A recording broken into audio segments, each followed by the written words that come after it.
ইতিহাসের একটা সরল সমীকরণ হচ্ছে প্রেম বা যুদ্ধ এই দুই ক্ষেত্রে বা আন্দোলন আপনি যদি বাধা দেন এটা ৩ গুণ ভাই আগায় যাবে। ৩ গুণ যতক্ষণ বাধা না পড়ে এটা সরল সমীকরণে হাঁটে, কিন্তু বাধা দিলে ভেতর থেকে প্রেম উগলাইয়া ওঠে একটা আন্দোলন। ছোট্ট একটা আন্দোলন বিশাল আকার ধারণ করে, ছোট্ট একটা যুদ্ধ বিশাল যুদ্ধ ধারণ করে। এটা ইতিহাস সাক্ষী। কেন এই কথাগুলো বললাম? এই মুহূর্তে আলহামদুলিল্লাহ আমাদের জন্য বেশ কিছু পজিটিভ দিক আছে যেটা আরবরা করে নাই বা তারা করতে চাচ্ছে না বা পারে নাই বা তাদের মেরুদণ্ডের জন্যই, কারণ এরা মানে কি বলা যায়, দুনিয়ার হুর খাইতে খাইতে মেরুদণ্ডের জোরে শেষ করে ফেলছে এরকম। আর ঝুঁকতে ঝুঁকতে কুর্নিশ করতে করতে জি হুজুর এরা মনে করলেন সোজা করে দাঁড়াইতে পারে না। তবে আজকে যেই কাজটা আরবিদের করার কথা ছিল বাংলাদেশে করছে আলহামদুলিল্লাহ। আওয়ামী লীগ বিএনপি কোনো ভেদাভেদ নেই, সবাই ছাত্রলীগ যুবলীগ যা আছে ধরেন আমাদের যে ইসলামী সম্মাননা দলগুলো সবাই আমরা অনলাইনে রাজপথে আমরা প্রতিবাদ করছি, কিন্তু আরব রাষ্ট্রগুলো নীরব। কিন্তু আরব রাষ্ট্রগুলো নীরব বলে কি বিষয়টা থামিয়ে গেছে? নো, গতকালকে ঘটছে এক ভিন্ন ঘটনা।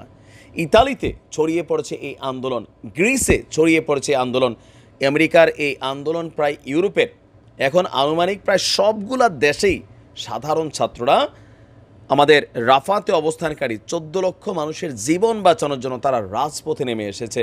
তাদের দেশের পুলিশ তাদের বিরুদ্ধে অত্যাচার করছে, আর তাদেরকে যখন গ্রেপ্তার করছে আজকে 10 জন কালকে 100 জন মাঠে আসছে। এখন মনে হয় যে এই রাষ্ট্রগুলো সবগুলো একটা মুসলিম রাষ্ট্র। সবাই আমাদের বীরদের যে ঐতিহাসিক যে কাফায়া আছে সেইটা পইরা ফিলিস্তিনের পতাকা নিয়া আপনার যুক্তরাজ্য থেকে শুরু করে মার্কিন যুক্তরাষ্ট্র থেকে শুরু করে ইউরোপের বিভিন্ন ইউনিভার্সিটিগুলোতে তাদের দেশের পতাকা নামিয়া ফিলিস্তিনের পতাকা গাইরা সবাই সেখানে ধর্মঘট অবস্থান করছে। সেখানে রাজনৈতিক দলের অনেক বড় বড় নেতারাও মাইটের খাচ্ছে পুলিশের হাতে, তারাও তাদের অবস্থান প্রকাশ করছে মানে আমাদের রাফাতে অবস্থিত এই মানুষগুলোর প্রতি। আর এদের এই চাপটা দেখেন, আমি আজকে একটা নিউজ দিয়েছি, গতকালকেও বলেছি যে আমেরিকা যে কোনো কারণেই হোক, মুখ রক্ষার খাতির হোক, এই আন্দোলনের ভয়ে হোক, সামহাও একটা বড় ধরনের চালান কিন্তু বন্ধ করে দিছে, তাই না?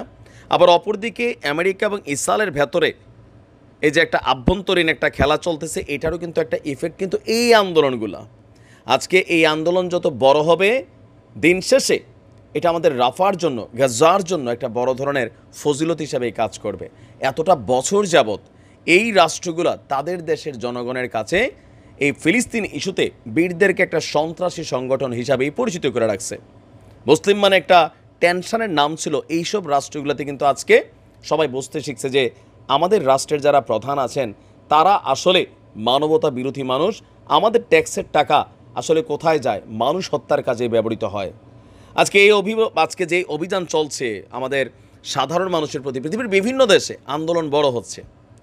আর ইতিহাস সাক্ষী, যখন আন্দোলন বিশাল আকার ধারণ করে সরকার ফালাইতে, যুক্তরাজ্যের ঋষি সুনাককে দেখছেন 40 বছরের ইতিহাসে তার এই দল এতভাবে শোচনীয়ভাবে কিন্তু ভোটে হারে নাই, এইবার হারছে। কারণ কি?